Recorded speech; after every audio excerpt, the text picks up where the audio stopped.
Good morning, student. Today we are going to read remaining chapter of history. Second, the trail to the chapter का नाम है on the trail of the earliest people. ठीक है कि जो हमारे earliest people की खोज में हमने क्या क्या किया. तो अब है choosing a place to live in.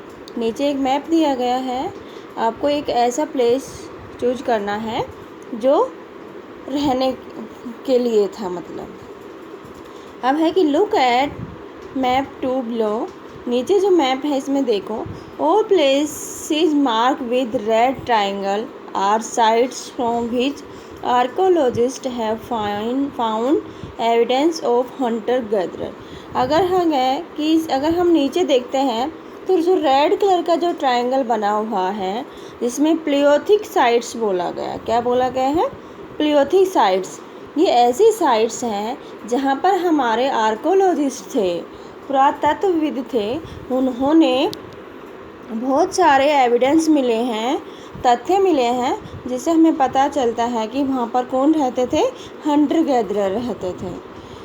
Hunter gatherer lived in many more place. कह रहे कि हंटर गैदरर इससे ज़्यादा प्लेसेस पर भी रहते थे. Only some are shown on the map. केवल कुछ ही इस मैप में दिखाए गए हैं.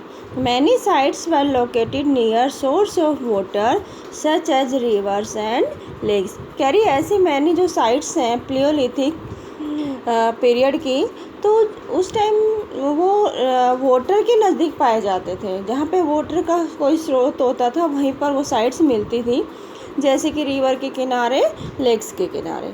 ठीक है, तो इसमें साइट्स दी गई हैं. जैसे प्लियोलिथिक के बारे में हम पढ़ रहे हैं, नियोलिथिक के बाद में पढ़ेंगे, मेगालिथ के बारे में भी अगले चैप्टर्स में पढ़ेंगे, और अर्ली और मॉडर्न विलेज भी हमारे जो आगे चैप्टर्स आएंगे उनमें हम पढ़ेंगे.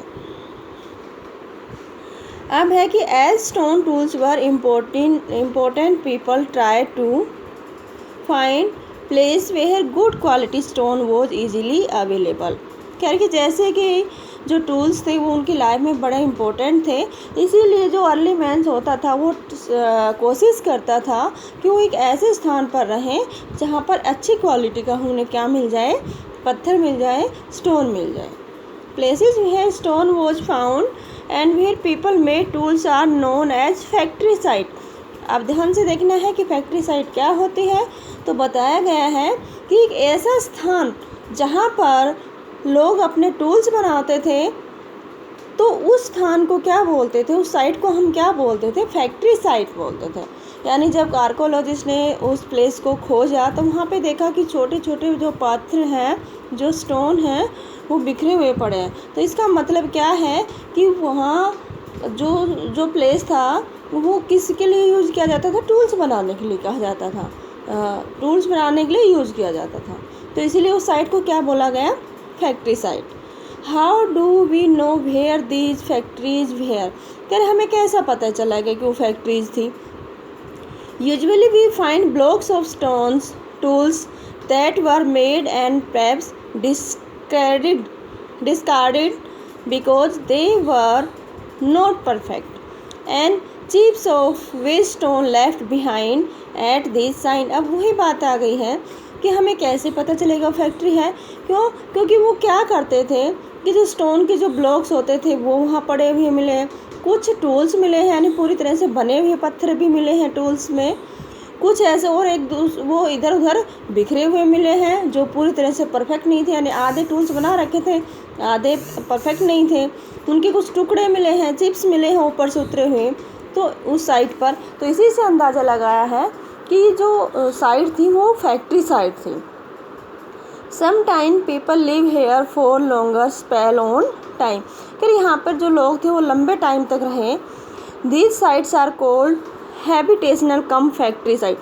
कह रहे एक ऐसी साइट हो जहाँ पे लोग रहते भी थे और वहाँ पर जो टूल से बनाने का जो मटेरियल था वो भी बिखरा हुआ मिला है. तो इसका मतलब है कि हैबिटेशन कम फैक्ट्री, यानी कि वहाँ रहने की भी साइट थी और साथ में फैक्ट्री साइट भी थी. ठीक है। तो अब आप उनको डिस्क्राइब करना है कि हैबिटेशन क्या होता है। हैबिटेशन होता है हमारा निवास स्थान, जहाँ पे लोग निवास करते हैं, जहाँ पे रहते हैं, वो हैबिटेशन होते हैं। फैक्ट्री होती है जहाँ पे टूल्स बनाए जाते हैं, और हैबिटेशन कम फैक्ट्री यानी जहाँ पे रहते भी हैं साथ में फैक्ट्री बनाते हैं। तो ये 3 चीज़ें हमारे इसमें आ गई हैं।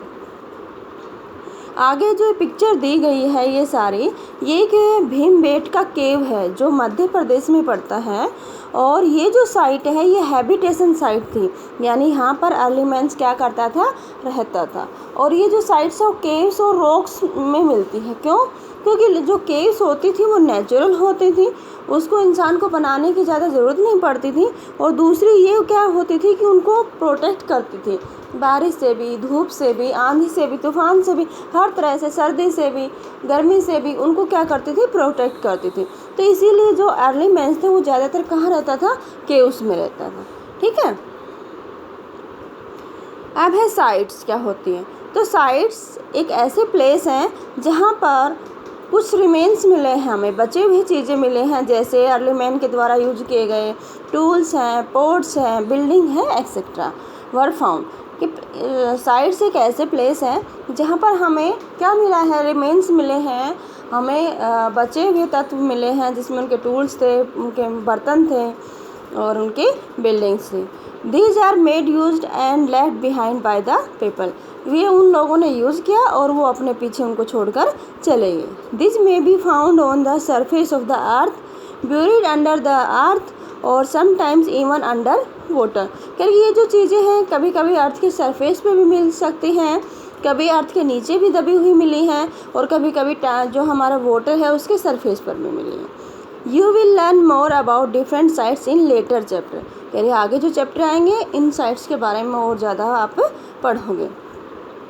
अब है कि मेकिंग ऑफ टूल्स, कि जो अर्ली मैन्स थे वो कैसे अपने टूल्स बनाते थे, किस टेक्निक से बनाते थे। तो प्रॉब्ली वो 2 टेक्निक का यूज करते थे। तो पहली जो टेक्निक थी, first is called stone on stone, यानी जब वो अपने औजार बनाते थे तो पत्थर से पत्थर को मारते थे। यानी एक हाथ में पत्थर लिया, जिसको बनाना होता था वो अब नीचे होता था, और जिससे वो उस पर चोट करते थे वो उसके दूसरे हाथ में होता था। ठीक है। तो here pebble from which the tools was to be made called core, कि जिससे वो उनको टूल्स बनाना होता था उसको कोर बोलते थे, और जो उस पर वो उनके हाथ में होता था, नीचे वाले हाथ में होता था। और दूसरा जो स्टोन था वो एक हैमर का काम करता है, हथौड़ी का काम करता था, जिससे कि वो क्या करता था, उसकी जो फ्लक्स होते थे, जो उसके चिप्स होते थे एक तरह से पत्थर की, उसको उतारता था। ठीक है। और till required shape was obtained, जब तक उसके ऊपर चोट करता रहता था, जब तक कि वो चाहता था उस शेप में वो ना बन जाए, जिस शेप में वो चाहता था उस शेप में जब तक वो टूल्स ना बन जाए तब तक वो क्या करता था, उस पत्थर से उसके ऊपर क्या करता था, चोट करता रहता था। तो पहली टेक्निक क्या थी, स्टोन ऑन स्टोन, यानी स्टोन से स्टोन के ऊपर चोट करना। दूसरी थी हमारी प्रेशर फ्लैकिंग। अब प्रेशर फ्लैकिंग में क्या होता था कि the core was placed on A film surface, एक सरफेस पे नीचे रख दिया। ठीक है। और दूसरे पत्थर से उसके ऊपर क्या करने लगा, चोट मारने लगा। वो कभी कभी जो बोन भी हो सकती थी, पत्थर भी हो सकता था, जो उन्होंने नीचे दिया गया, और फिर उसके फ्लेक्स को हटाया जाता था और एक शेप दी जाती थी। यानी एक नीचे रख दिया और दूसरे वाले पत्थर से उसको साइड से काटा, कभी इधर से काटा, कभी सामने से काटा, यानी उसको एक शेप दे दिया जैसी वो चाहता था। तो ये 2 टेक्निक होती थी उनकी टूल्स बनाने की। एक तो थी प्रेशर फ्लैकिंग, यानी प्रेशर डालना ऊपर उस पर, उसको दबाव से तोड़ना नीचे रखे, और एक होती स्टोन टू स्टोन, एक हाथ में, दोनों हाथ में पत्थर लेना, जिसको बनाना होता टूल्स वो नीचे वाले हाथ में होती थी, और जिससे बना रहे होते, जिससे चोट करते थे, वो ऊपर वाले हाथ में होती थी। अब है फाइंडिंग आउट अबाउट फायर, कि कैसे उन्होंने आग की खोज की।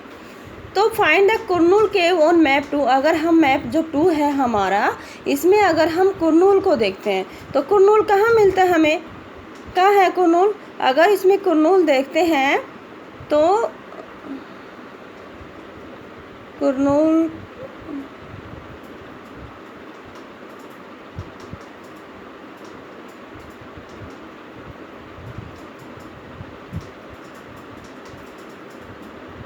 अभी दिख नहीं रहा इसमें मुझे हिसाब से। तो जो कुरनूल जो केस है वहाँ पे उन्हें क्या मिला है कि कुछ राख के ढेर मिले हैं। क्या मिले हैं उनको? राख के ढेर मिले हैं। Traces of ash have been found here, यहाँ पे कुछ राख के ढेर मिले हैं और जिससे सजेस्ट किया गया है कि वो जो people were familiar with two use of fire, यानी वहाँ के जो लोग थे वो आग को जलाना जान गए थे। और fire could have been use for many things, fire का यूज़ कई चीज़ों के लिए किया जाता था, जैसे as a source of light, अपना लाइट करने के लिए, अपने उसमें केव्स में मतलब चांदना करने के लिए, रोशनी करने के लिए, और मीट पकाने के लिए, और दूसरा था कि जो डेंजरस एनिमल थे उनको भगाने के लिए। ठीक है, तो इस तरह से वो आग का यूज करते थे। ए चेंजिंग एनवायरनमेंट, कि एनवायरनमेंट में कैसे चेंज आया। अगर अराउंड 1200 ईयर एगो, अगर 12,000 साल पहले हम देखें, there were major changes in climate of the world, कि हमारे वर्ल्ड का जो क्लाइमेट था, जो तापमान था, उसमें जलवायु थी, उसमें बड़ा परिवर्तन आया। ठीक है, with a shift to relatively warm condition, अब क्या हुई कि हमारी जो अर्थ थी वो गर्म होना शुरू हो गई। In many acres this led to develop of grassland, और इसकी वजह से अर्थ पे बहुत बड़े बड़े क्या ग्रास लैंड बनने शुरू हो गए। और this in turn led to increase in number of deer, antelope, goat, sheep, cattle, animal that survive on the grass. और इसी तरह से ऐसे जानवरों का जन्म होने लगा, ऐसे जानवरों की संख्या बढ़ने लगी जो ग्रास में ज़िंदा रहते थे, जैसे डियर हैं, ठीक है, एंटीलोप हैं, गोट हैं, सीप हैं, और जो कैटल दूसरे जो पशु आते हैं वो सारे उसमें उनकी संख्या बढ़ने लगी। दूसरा है कि those who hunted these animals how followed them learning about their food habit and their breeding season. अब क्या है कि जो लोग उनको हंट करते थे एनिमल्स को, उनको भी इसके बारे में जानकारी हो गई कि ये उनका भोजन है और इनको किस सीज़न में इनकी ब्रीड को बढ़ाया जा सकता है। उनको पता लग गया कि कौन से जानवर को कैसे उसकी पॉपुलेशन को इंक्रीज किया जा सकता है। It is likely that this help people to start thinking about herding and rearing these animals themselves। अब उनको लोगों ने सोचना शुरू कर दिया कि कैसे वो पशु को पाल सकते हैं और उनको कैसे उनको ग्रास लैंड में ले जाकर उनको चरा सकते हैं और कैसे वो खुद उन एनिमल्स को पालतू पशु के रूप में पाल सकते हैं। फिशिंग, इसका मतलब ये है कि उस टाइम जो अर्ली मैन था उन्होंने पशुओं को पालना शुरू कर दिया था। उनको पता लग गया था कि कैसे इनको संख्या बढ़ाई जा सकती है। मान लो गाय पाल ली, गाय के बछड़ा हो गया, फिर वो दूसरी बार एक और मतलब बछिया हो गई, वो बड़ी होकर गाय बन गई, उस गाय के और बछड़े बछड़ी हो गए। तो इस तरह से क्या हो गई कि उनकी संख्या क्या होगी, बढ़नी शुरू हो गई। फिशिंग ऑल्सो बिकेम इम्पोर्टेंट, और उस जो फिशिंग है वो भी उनका इम्पोर्टेंट हो गई उनके लिए। उनको पता लग गया कि कैसे फिशिंग की जाती है और उनको खाने में यूज करते थे। This was also a time when several grain bearing grasses including wheat, barley and rice grew naturally in different parts of the subcontinent. अब क्या हो कि ग्रासलैंड में अपने आप ही कुछ अनाज भी उगने शुरू हो गया, जिसमें वीट है, बार्ले में मोटे अनाज आ जाते हैं, गवार जवार बाजरा जो भी हैं, राइस है, वो अपने आप ही कुछ पार्ट में उगना शुरू कर दिया। Man, women and children probably collected this grain as a food. अब वो क्या करने लगे, उनको पता लग गया कि गेहूँ है खाने की चीज़ है, ये चावल है खाने की चीज़ है, तो वो उनको क्या करने लगे, आदमी हैं, औरतें हैं, बच्चे हैं, उनको कलेक्ट करने लगे और वो जान गए कि कैसे इनको उगाया जाता है और कैसे जो पक जाते हैं ना तब इनका खाने में यूज किया जाता है। यानी अब उनको फसल उगाना भी सीख लिया था उन्होंने। This may have led them to think about growing plants on their own. इससे हमें पता चलता है कि उनको पता चल गया था, वो सोचने लग गए थे कि कैसे हमें प्लांट उगाना चाहिए अपने आप से, यानी कैसे हम फसल को उगाना चाहिए। तो अभी तक हमने इतना पढ़ लिया है और बाकी हम अगले चैप्टर में पढ़ेंगे। ठीक है, थैंक यू।